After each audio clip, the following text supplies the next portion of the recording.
Hi guys, this is your Geetha. ನಾವಿವತ್ತು ನಮ್ಮ ರಾಷ್ಟ್ರಕವಿಯ ಊರು ಕುಪ್ಪಳ್ಳಿ ಕಡೆ ಹೊರಟಿದ್ದೀವಿ. ಕುಪ್ಪಳ್ಳಿ ಅಂತ ಹೇಳಿದ ತಕ್ಷಣ ನಮ್ಗೆ ನೆನಪಾಗೋದು ನಮ್ಮ ಕುವೆಂಪು ಅವರು. ಕುಪ್ಪಳ್ಳಿಯು ಕರ್ನಾಟಕದ ಶಿವಮೊಗ್ಗ ಜಿಲ್ಲೆಯ ತೀರ್ಥಹಳ್ಳಿ ತಾಲೂಕಿನಲ್ಲಿ ಒಂದು ಹಳ್ಳಿ. ಇದು ನಮ್ಮ ರಾಷ್ಟ್ರಕವಿ ಕುವೆಂಪು ಅವರು ಜನಿಸಿದಂತಹ ಊರು. ಇಲ್ಲಿ ಕುವೆಂಪು ಅವರ ಮನೆಯನ್ನು ಸ್ಮಾರಕವನ್ನಾಗಿ ಮಾಡಲಾಗಿದೆ. ಇದು ಒಂದು ಪ್ರವಾಸಿ ಸ್ಥಳವಾಗಿದೆ.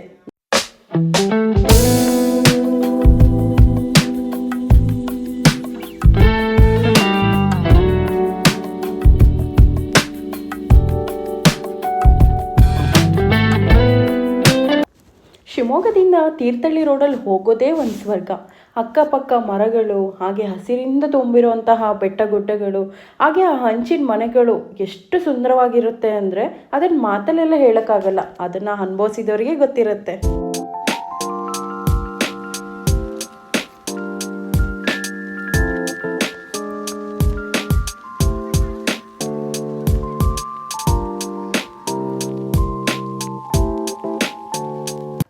150 ವರ್ಷಗಳಷ್ಟು ಹಳೆಯದಾದಂತಹ ಕುವೆಂಪು ಅವರು ಬೆಳೆದ ಮನೆಯನ್ನು 2001ರಲ್ಲಿ ಪುನರ್ ನಿರ್ಮಾಣ ಮಾಡಲಾಗಿದೆ.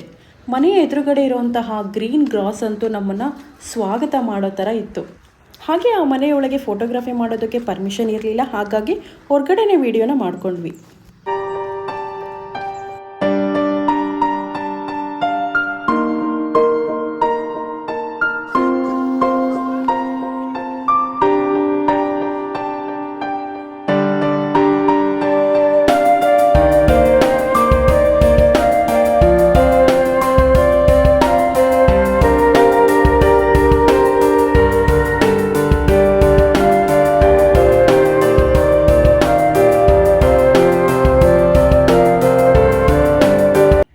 ನೆಕ್ಸ್ಟು ನಾವು ಕವಿಶೈಲದ ಕಡೆ ಹೊರಟ್ವಿ.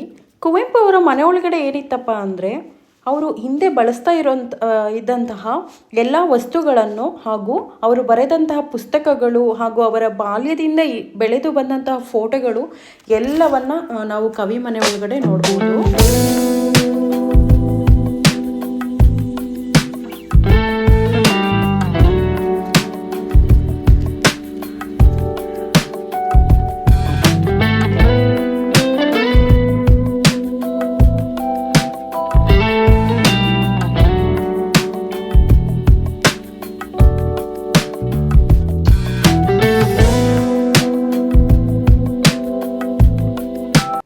ಆದಷ್ಟು ಬೆಳಗ್ಗೆ ಬಂದರೆ ನೋಡೋದಕ್ಕೆ ಇನ್ನೂ ತುಂಬ ಸುಂದರವಾಗಿರುತ್ತೆ. ಇನ್ನು ಕುವೆಂಪು ಅವರ ಬಗ್ಗೆ ಹೇಳೋದಾದರೆ, ಇವರು ಕನ್ನಡದ ರಾಷ್ಟ್ರಕವಿ, ಜ್ಞಾನಪೀಠ ಪ್ರಶಸ್ತಿ ಹಾಗೂ ಕೇಂದ್ರ ಸಾಹಿತ್ಯ ಅಕಾಡೆಮಿ ಪ್ರಶಸ್ತಿಯನ್ನು ಮೊದಲ ಬಾರಿ ಕನ್ನಡಕ್ಕೆ ತಂದುಕೊಟ್ಟವರು.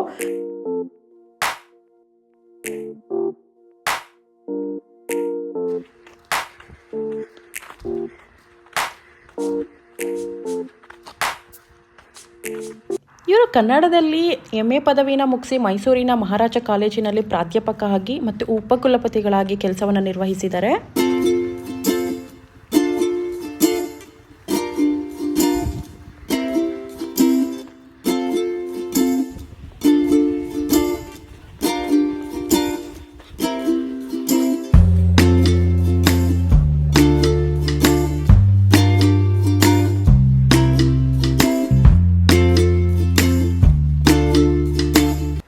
ಕುವೆಂಪು ಅವರು ಡಿಸೆಂಬರ್ 29, 1904ರಲ್ಲಿ ಜನಿಸಿ ನವೆಂಬರ್ 11, 1994ರಲ್ಲಿ ಮೈಸೂರಲ್ಲಿ ಮರಣವನ್ನು ಹೊಂತಾರೆ.